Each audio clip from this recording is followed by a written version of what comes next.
started running in Boston probably about 15.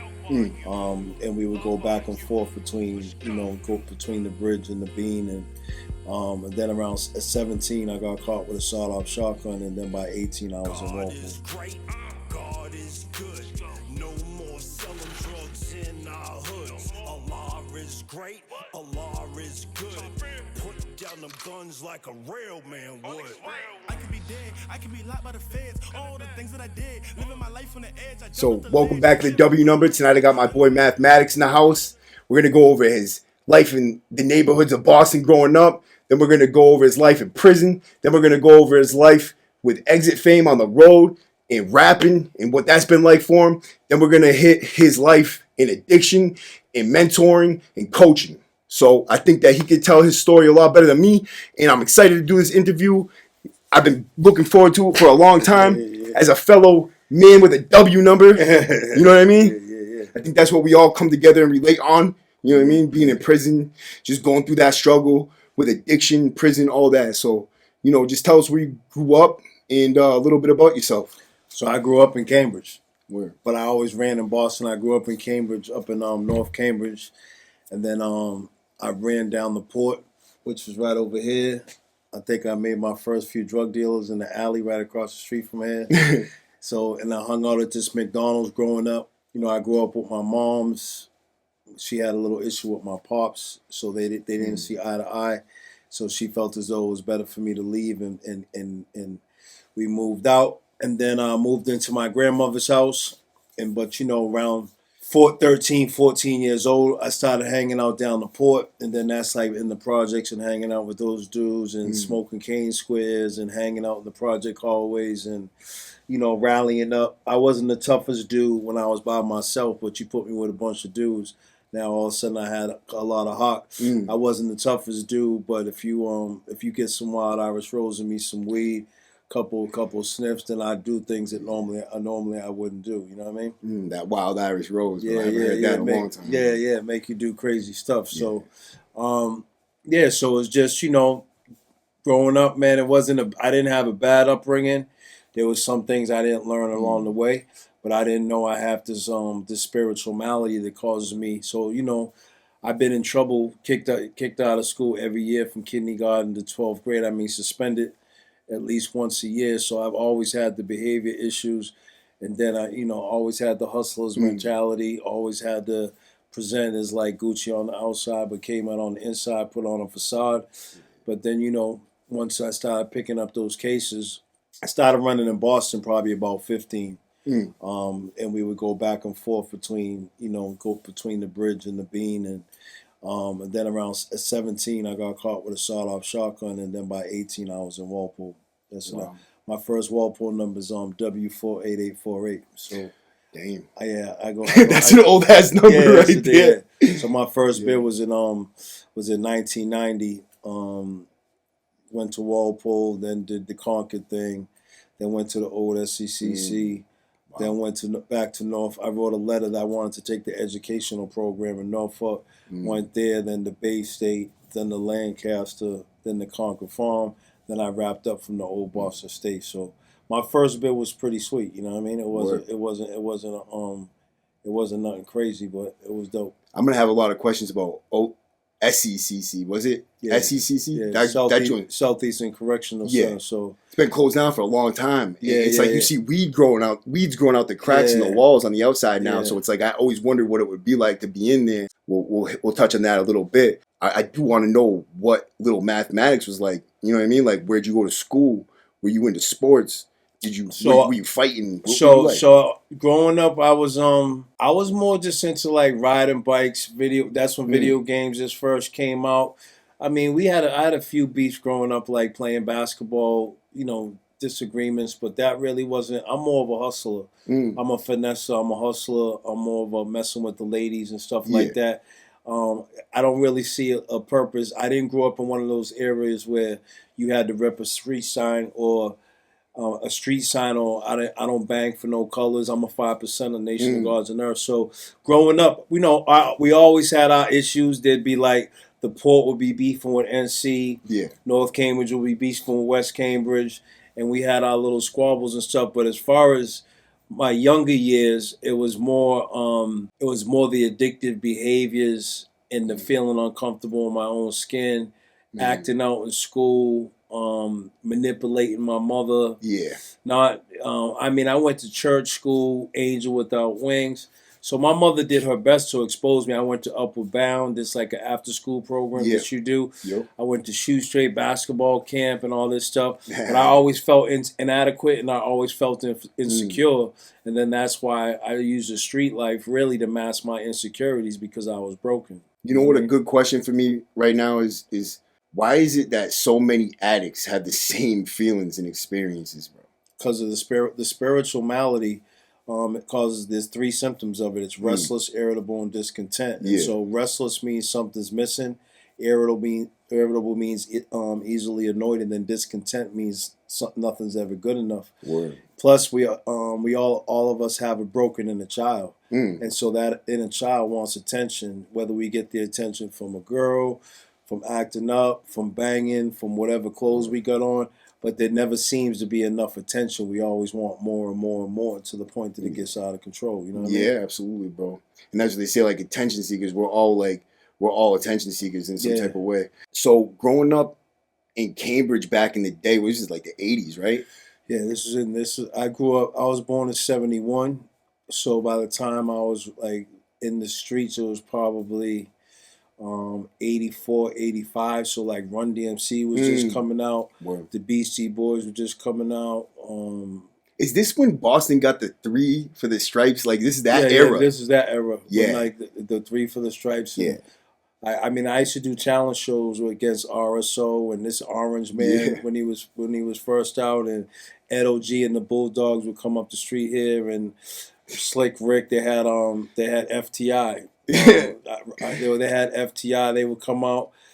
Sean P. You know what I mean? It was, Boston dudes used to always be over here, and then we would always be over there. So this is when like everything was just first starting. Like I seen hip hop all the way from MTV Raps to where it is now. Like I saw it all come out. Sugar Hill Gang, the movie Wild Style, Breaking, all those movies that came out and really introduced us to hip hop, and it just evolved. Wearing the Bombers and the Lee jeans and all that type of stuff. Yeah, the Wild It's funny, Style. I'm smiling because we all have like it's fond memories. Like you think back at those rappers like when they're first coming up and shit. How old are you? Like, I'm 37. I'll be 38 in March. Yeah. I got kids almost your age. Yeah, right? you know, you're an OG for sure. You're definitely much older than me, but I still remember that shit. Even when kids like Run DMC, jeans, Jabos with the straps. all that kid. stuff. Yeah, come on, man, I know about that. Yeah. So Cambridge, but wasn't like shooting like it is now. Like it's everybody wants to shoot each other. Now it's like, so Cambridge was more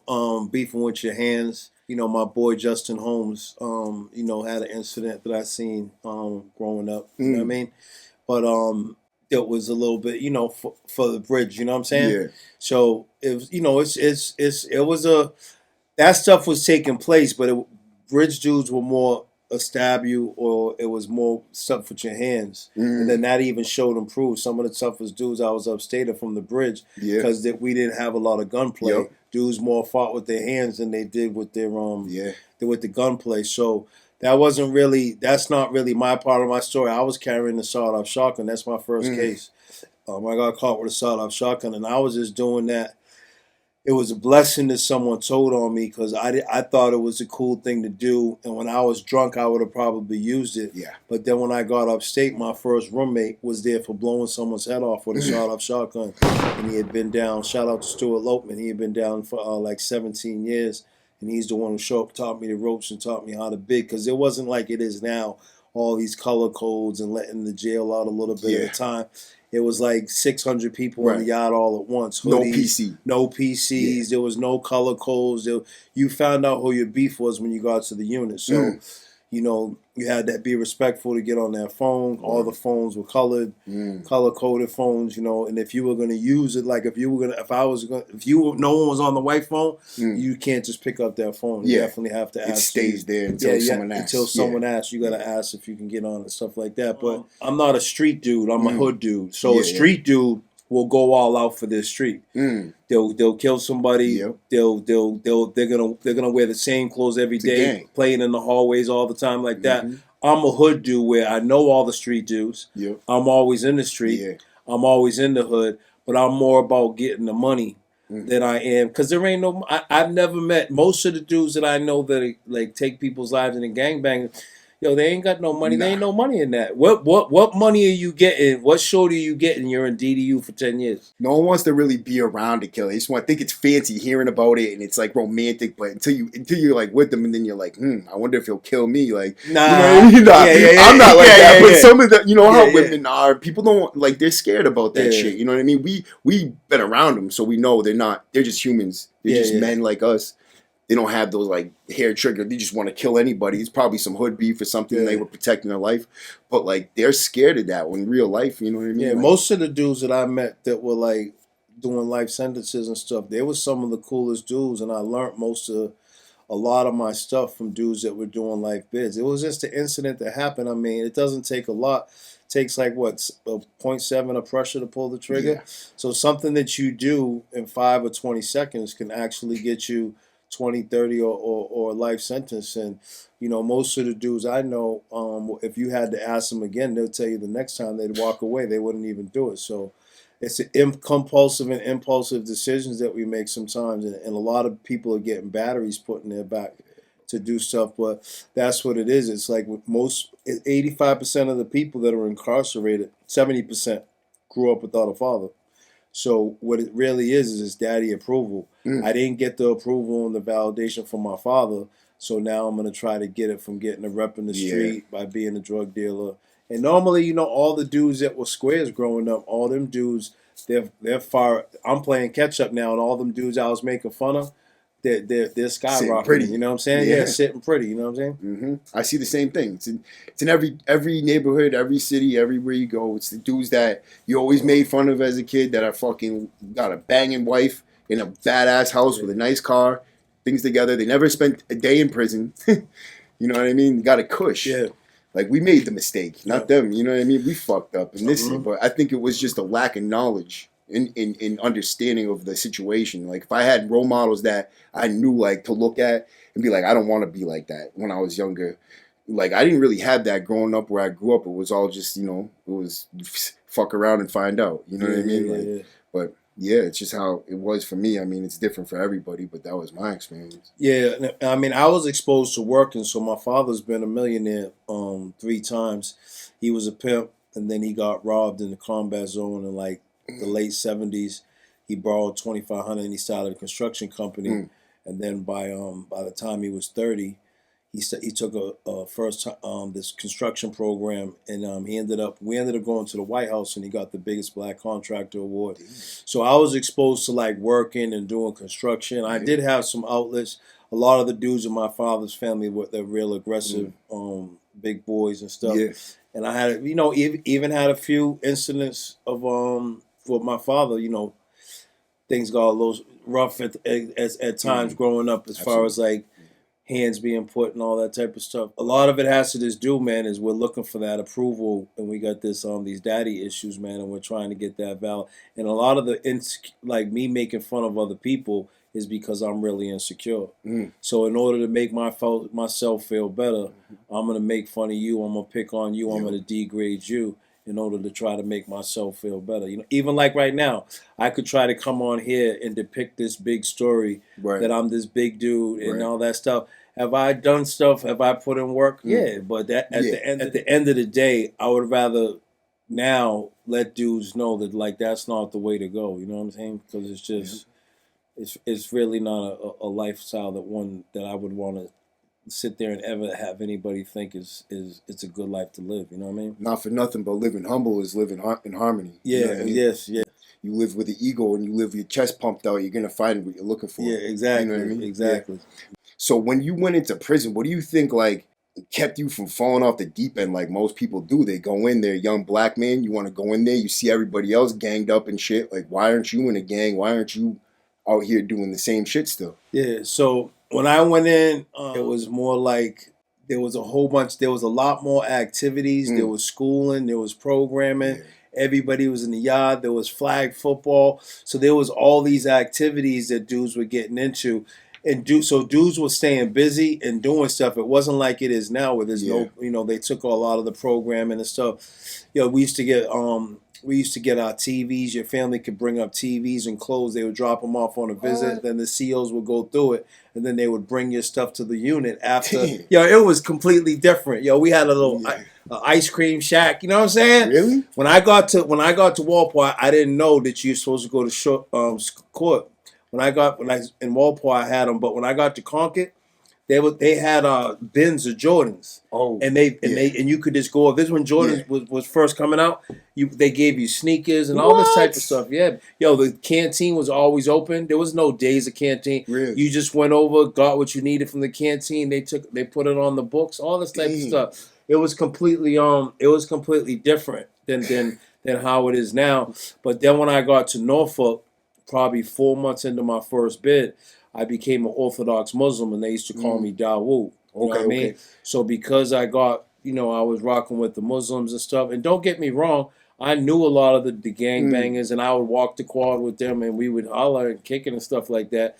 I knew them dudes that was getting money and all that stuff, but I'm not going to pick up your beef just because, I'm in there. I mean, we cool. What's the significance of the Dawood? What's that? So Dawood was like a righteous name for Orthodox Muslim. Okay. Malcolm X changed. Your life's all about reinventing yourself. So he went from Malcolm Little to Detroit Red to Malcolm X to Malik Al-Shabazz. So I went from Daniel R to Dawood to Divine and then to mathematics. So in 1997, I acknowledged 120 and became a 5%er up in Norfolk, and then. A lot of people, a lot of pimps and stuff use the word divine, comfort, and all this stuff. Yeah. So I said, you know what? I'm going to switch my attribute to mathematics, so everybody just knows it's something positive. I got shipped to Plymouth this bid, and when I got to Plymouth, I woke up. I had an epiphany. When I came on the block, I was like, nah, call me mathematics, and I've just been rocking. Now it's sticking. It's like almost 9 years later. Oh man, everybody knows you as mathematics. Yeah. Especially in Boston, everybody knows mathematics, bro. Especially for being in the recovery scene and rapping and shit, and just being next to Exit Fame all the time. See your big name, and that's one of the best parts. Just I get to break apart your life a little bit right now, and just get a little glimpse in. You've been very successful at what you're doing, especially when you went to prison, you got out of prison. Where were you at in life, and how did you, propel yourself to where you're at now? I mean, I've failed getting out of prison so many times. I've done 15 years on the installment plan. I've had 4 different WALPOLE numbers. I've had multiple 52As. I've had forfeits. I don't know if you're familiar with the forfeit, like you're in the county, and then they forfeit. Go right upstate. They stopped doing that a while ago. Did. I mean, I've been doing time since statutory good time. Like before they did this other thing. What is it called? Truth and sentencing. Where they took the statutory good time away. That came like after, I think on my second state bid. But the real thing that's the catalyst is like I'm a habitual criminal now, bro. So when I had basically an added case on my last bid, and it was like 3 grams of dope and like 1 gram of crack, and they wanted to give me 2 years for the crime and then another 10 to 12 on and after, and it's just like. You got to fight the habitual. So because I got 3 state bids over 3 years or more. So 3 state bids over 3 years or more, you automatically qualify for the habitual. So getting out of jail, I got out of jail the first time. I did the first bid I did. That's when they had the school zone and the shot-off shotgun. The second time I got caught with 112 grams of crack. That got lowered to 97, so that was a trafficking case. My third time was a child endangerment because my son swallowed a whole Suboxone, I took the case because I wasn't home, but it was my Suboxone, and then I got caught with 14 grams, so that was another trafficking. And then this last case was a possession with intent, so they were going to give me second subsequent and the habitual. So now, man, it's like the stakes are just really high. If I get caught stealing a loaf of bread, I got to do the time for the loaf of bread first and then face the habitual after. And so, the real problem was, man, I just never, there's 3 things you got to do in life. One, you got to find your purpose. You found it. 2, 2, you got to cultivate it. You're doing it now. You get your repetition. You're doing it over and over. Then the third thing is you got to figure out how to take your purpose and make it beneficial for other people. And then that's what gives me self-worth. Hell yeah. You know what I mean? Yep. So the more I do that over and over, so every time I would get out of jail, I go right back to the bag. I go right back to hustling. I would try drinking, end up back in the bag of dope. I mean, the funnest summer I had was in 94, pumping out in Mission Hill. I mean, that was but I got introduced to like my first being dope sick was that was an experience. You know, I always sold drugs, and then I got locked up and had to experience kicking cold turkey. Now they give you Suboxone and all this stuff, but I've kicked dope cold turkey in prison so many times. That's like, it's you do dog food? You mess with it? I did. Yeah, I kicked it too. Yeah. So it's that's like one of the worst feelings in the world, man. Being in the pen and being on the floor. Everybody else is standing up, man. I don't know whose feet been on that floor, who been pissed on that floor. You don't care either. I don't care. I'm curled up in the corner, got my jacket rolled up as a pillow. You know what I mean? It's just an ugly sight to see, man, and it's embarrassing because, you know, I've always been known for getting money, and you know, I ain't no Denzel Washington, but I'm far from Shabba Ranks. Right. So I'm known as, like, you know, getting girls and stuff like that. But when in the end, man, that dope, man, just kind of got the best of me, man, and just really ate me for breakfast. You know what I mean? So every time I would get out, I would always do the same thing, and I was coming home to do the same thing this time. And I had an experience where Leah Earl, you know, when you're getting ready to wrap up, they come to see you like, this is all new, like 3 or 4 months before, and asked me, did I want to go and get on MAT? I said, nah. You know, I was, and then really what it is too is every state bid I did, I was never willing to do the drug program. You know, I was too cool playing cards, lifting weights, playing poker, running a book, selling the pictures of girls and all this stuff. Right. I had the lottery. I mean, you name it, I've done it all. Get working in the kitchen, stealing the food from the kitchen, and then reselling it. And I've done every single hustle. Only thing I don't really get into when I'm incarcerated is I never sold drugs when I was in there. I always did. Nah, I never. Yeah. That's just I don't usually get high, but on this last bit I did. You know what I mean? On this last bit, but I usually, you know, because I'm always doing. The thing is, I go behind the wall and I get with the guards. I was with the Muslims. I'm doing programming, but then when I come home, I don't know how to continue to do what I was doing behind the wall. You know what I'm saying? Yeah, you lose it right away. I lose it right away, yeah. And don't get me wrong, I did 90 days in the RB before. I'm not a crash out. I don't do like, I'm not the type of dude that's going to go put my hands on the police and go, you know, I've just never, that's just not my thing, you know what I'm saying? You know, the RB sucks, huh? Yeah, I mean, I've been so my first time coming from SECC, when P1 and P2 are crowded, you got to wait up there for an open bed. Yeah. And I was like, yo, what am I in here for? They told me that Norfolk was fired. I don't fought to get over here, have my mother write letters and all this stuff. They told me that Norfolk was fired, and I got there. But once I got on the camp, it was good. Yeah. But then when 8 Block, so I was there when 8 Block opened. Yeah. And we had a little flooded out situation, like a little protest. So then I ended up going up there for 90 days, and that was, you know how it is. All you get is a Bible. Yeah, pencil, little fucking 10 cell, whatever. Yeah. You go. What do you come out every other day to go up on the in the cages? Yeah. Shower every other day. No shower on Sunday. Yep. You know what I mean? So 3 times a week. 3 times a week, baby. You're thugging it out. You know what I mean? Yeah. So, but you know, I like anything else. I form a routine. I know how to like work out in the cell. I know how to holler at the dude. I always, you know, stop fishing. Even though you can't really fish unless your slots. Oh, I'm a beast. Yeah. But I can fish. You know what I mean? Yeah. All that type of stuff. What was Norfolk, the main camp, like that? Though I've never been on Norfolk, the main camp, and for people who don't know nothing about prison, like what can you expect going into Norfolk as a convict? So Norfolk's an old woman's college. Yeah. It's an old woman's school. Yeah. And the woman told them that they could turn it into a prison, but they couldn't put a wall around it. Word. So once they put a wall around it, once she passed away, that's when they put the wall up. So there's like tunnels they're units, they're like college units. There's Word. two modulars. That's when you first get there to figure out what unit you're gonna go to. But it's like old college, kind of like Yeah. it looks like how is it like little? It looks like a little city, kind of Yeah. like you're in the South End. I've been in there from booking. Like I seen it from booking. Yeah, It looks yeah, like yeah. it's got the spindly towers. Yeah, like yeah.